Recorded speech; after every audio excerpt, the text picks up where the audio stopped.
or fearful of change? Do you wish there was a way to really experiment with change in a risk-free way? Well, I have the answer for you.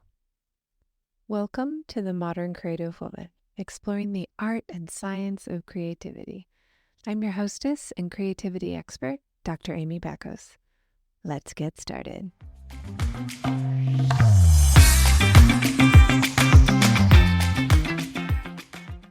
Change can be scary, that is for sure. And it's one of the leading causes of stress in our lives. And maybe you're wishing that you could experiment with change without all the risk or the hassle of actually having to change your behaviors. And you might be surprised that such a thing does exist, and it's far more than just imagining the change. I know it sounds like an easy fix or something akin to snake oil. However, you can make huge strides in practicing your change through art making.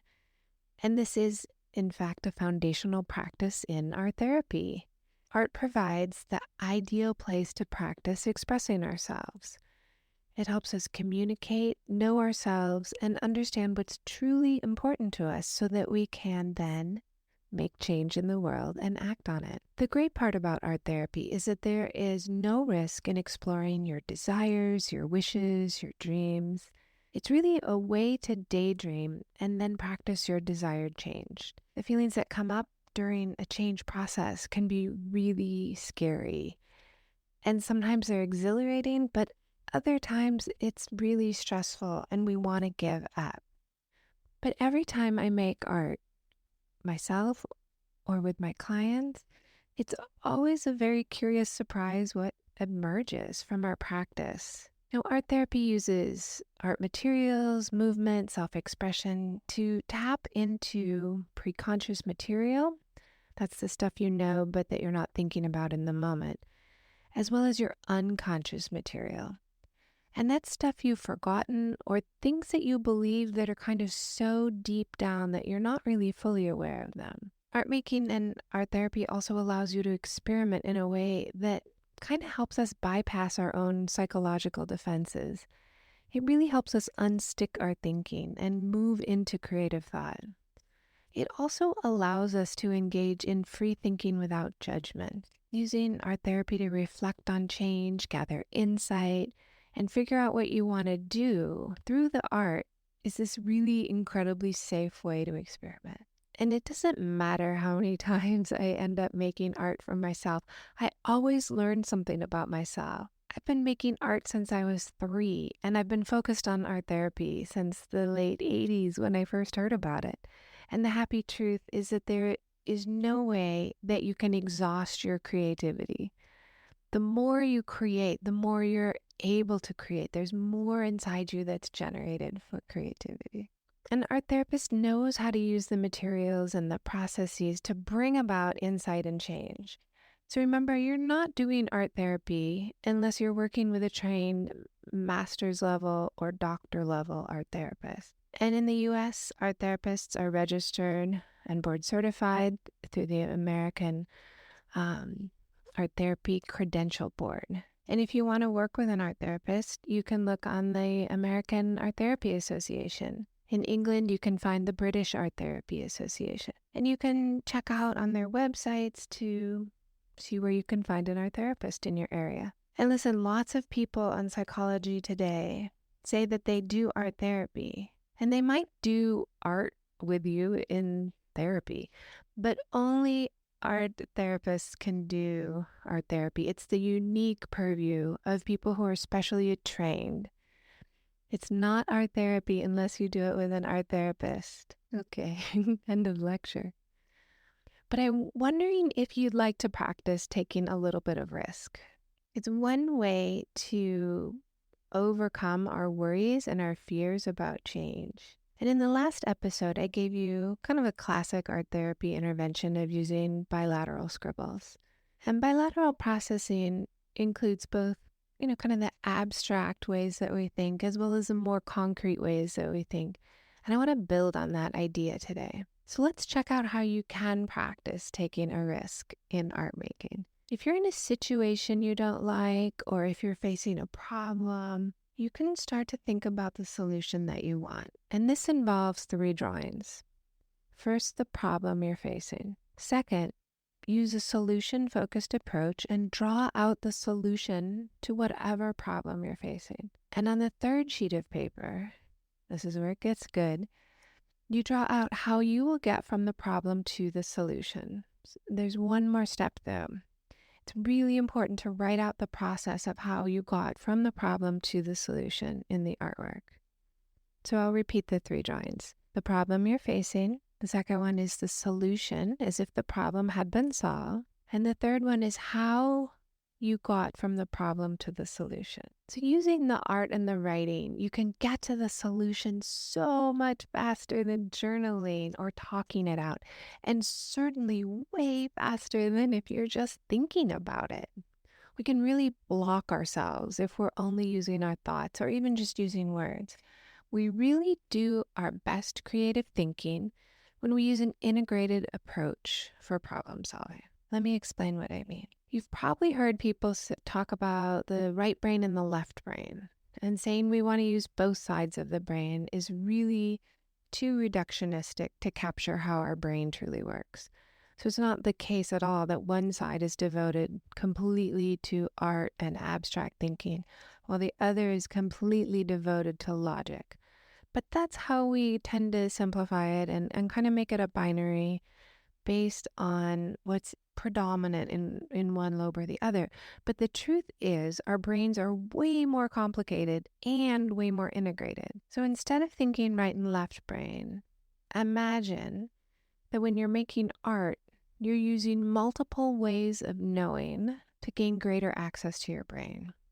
So it's through art and words and movement that you can use more parts of your brain and really engage more parts of your senses. So in other words, you're shifting from abstract symbols of art into the more concrete symbol of words and back again. And this is a really powerful way to use your brain. It just gives you greater access to creative thinking and all new ways of experimenting in the world. Now, art is a great tool for helping you identify what you would prefer, what you would like, what you would really enjoy. And I think a lot of times us women struggle with admitting what we want, and sometimes even knowing what we want, what our true desires are. Sometimes it's just felt easier to say, oh, that's fine, whatever works. And I can't be the only one who has said, I'll just make it work instead of saying what I really wanted. But when we do this a lot, we can get really rusty in expressing our opinions. And best of all, when we're looking at our dreams through art and exploring the cognitive aspects afterwards, you get clarity. This shift from abstract yearnings and dreams and desires into the planning mode of your frontal lobe of your brain. And it's here we're really able to focus on what we want to happen next, be able to predict what will happen, and plan how we're going to get from a dream to a reality. I want to shift a little bit at this point from talking about why art can help you change and practice change and how it works as a strategy. And I want to tell you about a way that I use it when I work with my clients in consultation or in counseling. And you can employ some of these ideas today, and you will see how wildly effective the concept is. I call it working inside out and outside in. I'm definitely not a therapist who's only focused on uncovering your past experiences. I'm very focused in the present and focused on what people want to do going forward. And working from the inside out really means that we're going to sort out what's on the inside. And that's maybe the parts of yourself that you like, the parts you dislike, your dreams, your aspirations. And I really help women focus on externalizing all of this stuff without judgment. It's essential that we express ourselves in many ways, in words and art and movement. And then to flip it to the other side, we work from the outside to the inside. And that's about changing things on the outside and trying out new behaviors that align our outside with all the good stuff we like and value on the inside. And this can include taking risks, as well as changing your habits, engaging in different kind of self-care, And it includes taking large and small action, doing little experiments that are just a little bit different than your usual way of engaging. For example, you might try talking to new people. You might decide it's time to have a difficult conversation, to tell somebody that you love them. Or maybe it's time to get a fresh haircut or a new outfit that feels really authentic to you. In acceptance and commitment therapy, we call these actions committed actions. It means being committed to show your true self on the outside by acting in alignment with what you most value, what's most important to you. And I talk a lot with the women I work with about what it means for them to maybe spend the money on their haircut or take the time to go do it, or what it was like for them to approach a challenging conversation with someone they love. And when we do, all this rich stuff comes up when we're really consciously focused on the new and often very uncomfortable behavior. And these experiments with committed actions often bring up our old schemas, and those are thought patterns or deeply entrenched beliefs about ourselves and the world. It can bring up unhelpful thoughts when we try and change, and we can also start telling ourselves these really old stories about maybe not being worthy enough or not good enough. The art is how we can really process these experiments out in the world to understand them and keep moving towards them even when it feels uncomfortable. I think a lot about denying ourselves of the things that we want, and so many of us do. Like if the house is cluttered, we're denying ourselves of like an easy, restful place to look and sit and work. And my mom always says we have to have some blank spaces on the walls and the counters around the house that just allow our eyes to rest. And I really took that to heart. We have to have clean, neat spaces to be able to have this kind of visual rest that allows for creative thinking. Now, I am not a naturally clean, neat person because when I'm working, everything is everywhere. But when I go to bed, it's a ritual that I love. I clean off my desk. It's also a gift to my future self. When I walk back into my office, I am met always with a tidy desk. So now that you know why art and art therapy is so profound in kind of this low risk externalizing of our inner experiences, I'm wondering what you think about this. This kind of creativity really helps us bring what's inside out to the world. And it allows us to explore in a really safe way and try things out without having to do anything else in the world. You get to experiment being yourself with your art first. I think just playing with your art supplies, having fun and experimenting is a way to practice self-expression. And then it gets easier to create your authentic external self. It just flows so much easier when you are more in touch with what's happening on the inside. Once you see what's happening on the inside kind of laid out in front of you in the art, it's just a little bit easier to take that risk and experiment with a different change in the world, like speaking from your heart, dressing authentically, finding yourself worthy of that self-care. I think it's really through art materials like canvas or paper or clay or a pile of junk that you picked up from the recycling center, sticks and stones that you find outside. It's through the material that you can practice linking your abstract thinking with your concrete thinking. And again, all this happens through the body motions of creation, bilateral movement, the mental experience of flow. I really want you to keep thinking about this inside out and outside in idea. And currently, I'm focusing on how I can use the outside to help me cultivate what I want on the inside. And for me, it's all about relaxation and inspiration right now. I've been working on a few new things. First, we have a new website. It's a gorgeous new page. It's themoderncreativewoman.com. So I hope you go check it out. And I'm also preparing to open the doors to our Paris retreat. And I really had the intention of doing this creative work, the new website, launching the Paris retreat. I wanted to do it in a state of relaxation and beauty.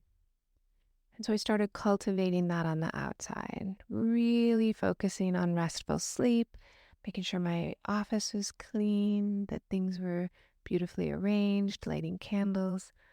And I think you'll find it shows on the outside, the website, the trip shows on the outside what I've been working on the inside. When you see that webpage or you hear the luxuries that I have for you in Paris, you will hopefully feel what I put into it. So here's a question that you can use this week to express yourself more creatively. Here's the question. What are you going to do today to make yourself happy? What are you going to do today to make yourself happy? I can almost hear some of you thinking, I don't have time for that. But you do. The good news is you don't have to sit around and wait to be happy or even wait to feel like you deserve to be happy. It's about pulling from the inside and pulling from the outside so you can really have those experiences that give you pleasure and enjoyment. So if you keep thinking about this work of creativity and you're interested in creating your life using that inside out, outside in technique, I want to invite you to join the Modern Creative Woman. Honestly, it is the most unique program I've ever heard of. I know I'm biased, but it's just that good. You learn the art and science of creativity. I was a professor and chair of my department for over a decade, so you know you're getting the best in creativity research. But you also learn to think creatively using your focus on our three primary ways of creating. It's through your presence, your mindset, and your unique purpose. I hope you'll come join us. Have a wonderful rest of your week. And now that you know about inside out and outside in, what will you create? Do come join me in the Modern Creative Woman on Instagram, Facebook, and Pinterest at Dr. Amy Beckos. And have you gotten a copy of the 5 values of the Modern Creative Woman? You can hop on over to www.moderncreativewoman.com and join our email list. And you'll get creativity delivered right to your inbox every month. And you'll get your free copy of the aspirational principles that you need to live your modern creative life. Have a wonderful week, and I cannot wait to talk with you in the next episode about the art and science of your creativity. I'll see you next time.